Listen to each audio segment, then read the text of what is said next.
आज Doubtnut app download करें। Doubtnut पर अपने सभी गणित, रसायन विज्ञान, भौतिक विज्ञान और जीव विज्ञान के डाउट्स का करो सफाया। बस प्रश्न की फोटो खींचो, एक ही प्रश्न को क्रॉप करो और तुरंत वीडियो सोल्यूशन पाओ। अभी डाउनलोड करें।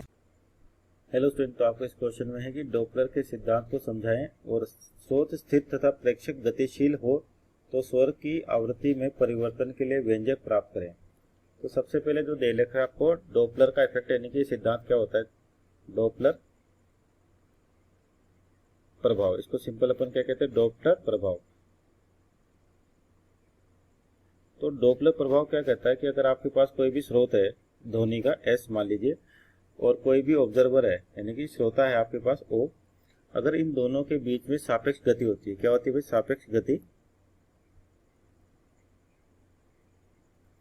सापेक्ष गति होती है, ठीक है ना। तो मान लीजिए जो स्रोत है इसकी वास्तविक आवृत्ति एफ है और जो ऑब्जर्वर है इसको जो आभासी आवृत्ति होगी वो होगी एफ नॉट। इसको तो क्या कहते हैं अपन, आभासी आवृत्ति, यानी कि जो आपको प्रेक्षक को सुनाई देगी, आभासी आवृत्ति, ठीक है, आभासी आवृत्ति। इसमें क्या होता है, आपके पास परिवर्तन आता है, यानी कि जब भी स्रोत और श्रोता के बीच में सापेक्ष गति होती है तो जो आपके पास वास्तविक आवृत्ति है और जो आभासी आवृत्ति है इन दोनों में क्या होता है, परिवर्तन होता है। ये किसके अनुसार, डॉपलर के नियम के अनुसार है, डॉपलर प्रभाव।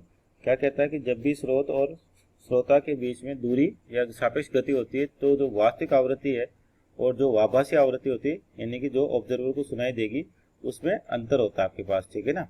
आवृत्ति बढ़ भी सकती है और घट भी बढ़ सकती है, निर्भर करता है कि आपके पास एस और ओ यानी कि स्रोत और श्रोता किस दिशा में गति करते हैं। तो यहाँ पर जो केस भी दे रखा है आपको कि अगर आपके पास कौन है, स्रोत स्थिर है यानी कि वेलोसिटी ऑफ ऑब्जर्वर यानी कि स्रोत की कितनी है, 0 है, लेकिन आपके पास प्रेक्षक है ना, यानी कि सॉरी स्रोत स्थिर है तो यानी कि वी एस कितना हो जाएगा आपके पास, 0।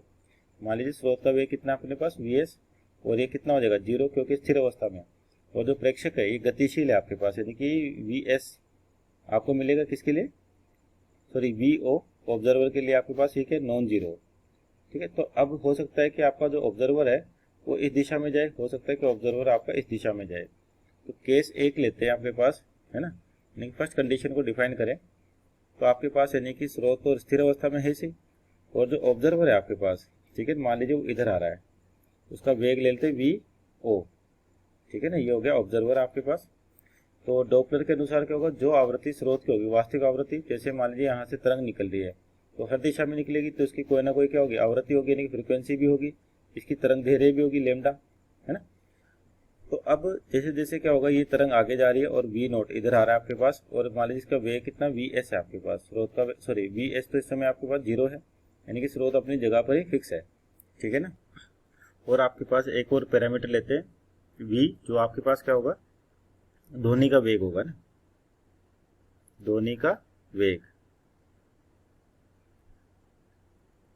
ठीक है ना। स्रोत तो आपके पास स्थिर अवस्था में, लेकिन जो यहाँ से साउंड निकल रहा है यानी कि ध्वनि निकल रही है, इसका भी कोई वेग होगा आपके अंदर वायु के लिए, ये ना वी।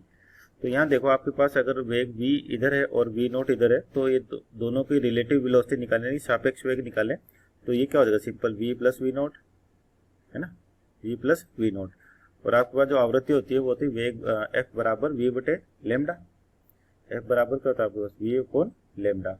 लेमडा का मतलब क्या, आपके पास जो तरंग दैर्ध्य यहाँ से निकल रही है ना, और आपके पास वेग आई गया यहाँ पर, तो जो आवृत्ति होगी आपके पास, ठीक है, उसकी वैल्यू क्या हो जाएगी, ठीक है। और वास्तविक लेमडा की बात करें यानी कि जो यहाँ से फाइंड, है ना, ये जो लेमडा दिख रहा है आपको वास्तविक लेमडा, तो लेमडा को आप कैसे लिख सकते हैं, यहाँ से लेमडा बराबर हो जाएगा आपके पास v बटे एफ, ठीक है, v बटे एफ, इस तरीके से। तो यानी कि यहाँ पर लेमडा का मान रखें, ये कौन सा वास्तविक लेमडा आपके पास, तो यानी कि यहाँ पर जो आवृत्ति होगी जो सुनाई देगी आपको यानी कि आभासी, वो उसी फॉर्मूले से v बटे लेमडा।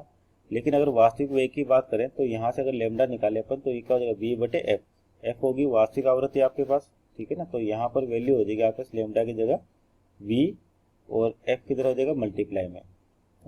तो ये हो गया आपके पास कि जब स्रोत स्थिर अवस्था में है और जो आपके पास ऑब्जर्वर है वो स्रोत की ओर जा रहा है। ये तो हो गया आपके पास पहले केस का आंसर।